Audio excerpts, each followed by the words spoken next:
उसने जो भी कहा वो सही था, मैंने जो भी सोचा वो सही था, तुमने जो भी किया वो सही था।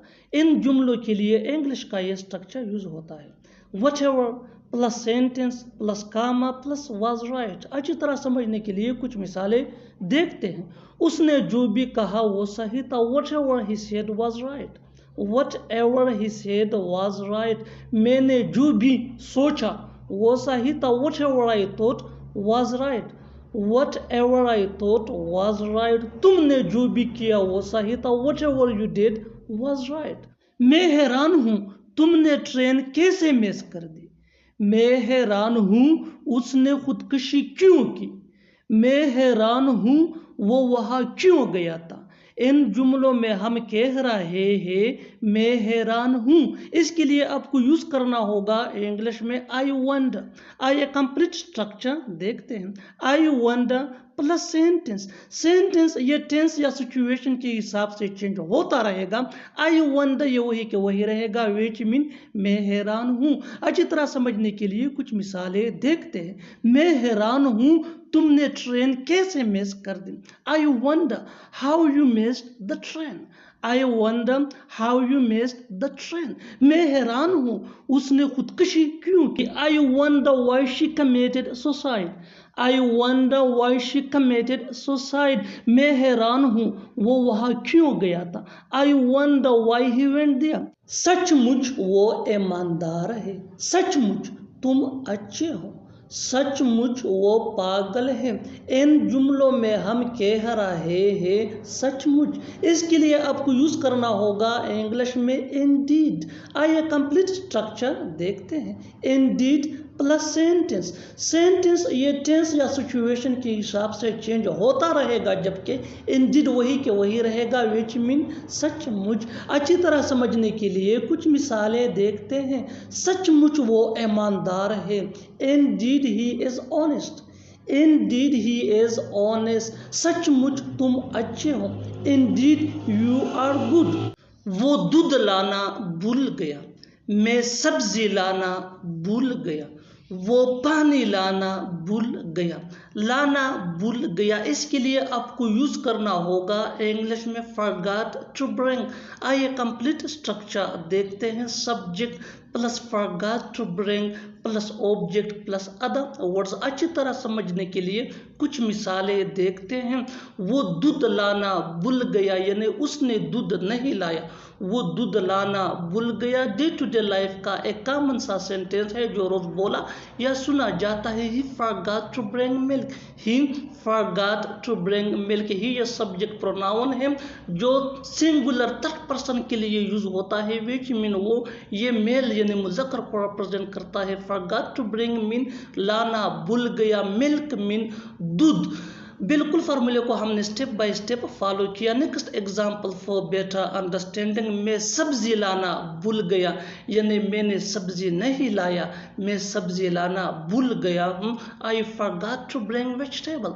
आई forgot to bring vegetable। आइए ये भी सब्जेक्ट प्रोनाउन है, ये सिंगुलर फर्स्ट पर्सन के लिए यूज होता है। फर्स्ट पर्सन स्पीकर यानी बोलने वाले को कहा जाता है। forgot to bring मीन लाना भूल गया, वेजिटेबल मीन सब्जी।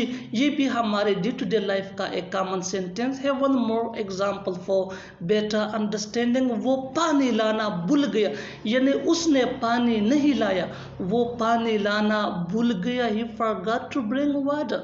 ही forgot to bring water। किस खुशी में तुम वहां गए। किस खुशी में तुमने मुझे बुलाया। किस खुशी में तुम ये पैसे बांट रहे हो। इन जुमलों में हम कह रहे हैं किस खुशी में, इसके लिए आपको यूज करना होगा इंग्लिश में इन व्हाट हैप्पीनेस। आइए कंप्लीट स्ट्रक्चर देखते हैं। इन what happiness plus helping verb plus subject plus main verb plus object plus other words plus question mark. अच्छी तरह समझने के लिए कुछ मिसालें देखते हैं। किस खुशी में तुम वहां गए, यानी क्या बात थी, क्यों तुम वहां गए। And what happiness did you go there.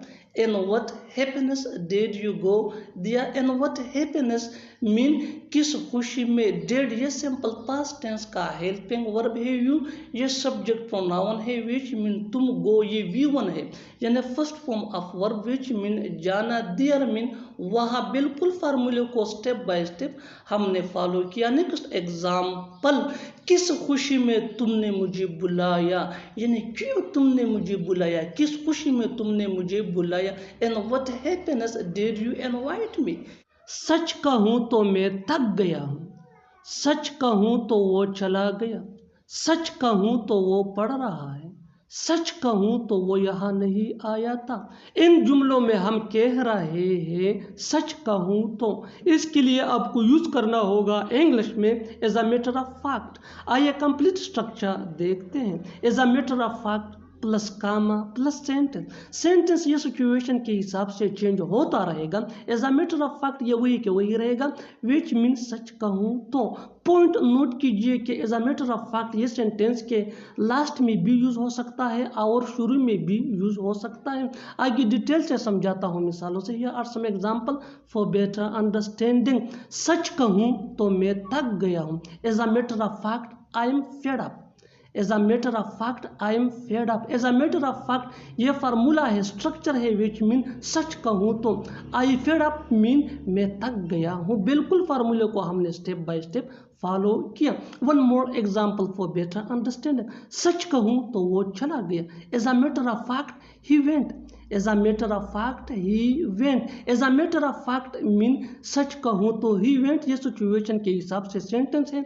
Which mean वो चला गया। ही ये सब्जेक्ट प्रोनाउन है। विच मीन वो। वेंट ये गो का सेकंड फॉर्म है। विच मीन चला गया। इसको हम यू भी कह सकते हैं। He went as a matter of fact. One more example for better understanding. सच कहूँ तो वो पढ़ रहा है। As a matter of fact he is studying. ये मुनासिब वक़्त है उसे बताने का, ये मुनासिब वक़्त है जाने का, ये मुनासिब वक़्त है पढ़ने का। ऐसे जुमले हम अपनी डे टू डे लाइफ यानी रोज़मर्रा ज़िंदगी में ज़रूर बोलते या सुनते हैं। इन जुमलों में हम कह रहे हैं मुनासिब वक़्त यानी सही वक़्त। इसके लिए आपको यूज़ करना होगा इंग्लिश में हाई टाइम। आइए कंप्लीट स्ट्रक्चर देखते हैं। It is plus high time plus two plus V1 यानी first form of verb plus other words. अच्छी तरह समझने के लिए कुछ मिसालें देखते हैं। ये मुनासिब वक़्त है उसे बताने का, यानी ये सही वक़्त है उसे बताने का। It is high time to tell him.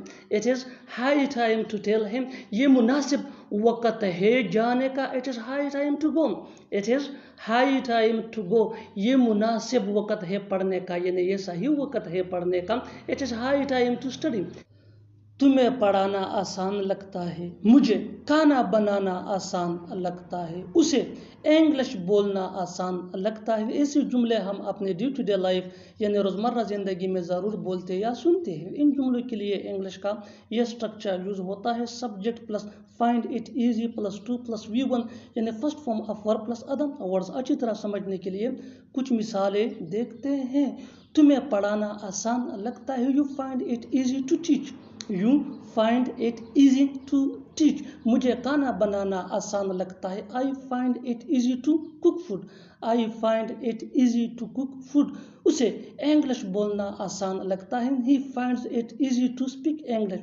He finds it easy to speak English. बिल्कुल हम इस फार्मूले स्ट्रक्चर को स्टेप बाय स्टेप फॉलो कर रहे हैं। आप भी इस फार्मूले की मदद से सीख सकते हैं, बना सकते हैं। ऐसे बहुत से जुमले अंग्रेजी जुबान में आसानी say that can be really helpful. अच्छी तरह समझने के लिए एक और मिसाल देखते हैं। One more example for better understanding. उसे लिखना आसान लगता है, उसे लिखना आसान लगता है। He finds it easy to write. He finds it easy to write. और आखिर में ये सेंटेंस आपके लिए कमेंट सेक्शन में इसका जवाब ज़रूर देना। उसे वहाँ जाना आसान लगता है, उसे वहाँ जाना आसान लगता है। Subscribe to English page for more advance English sentence structure. Thanks मानो।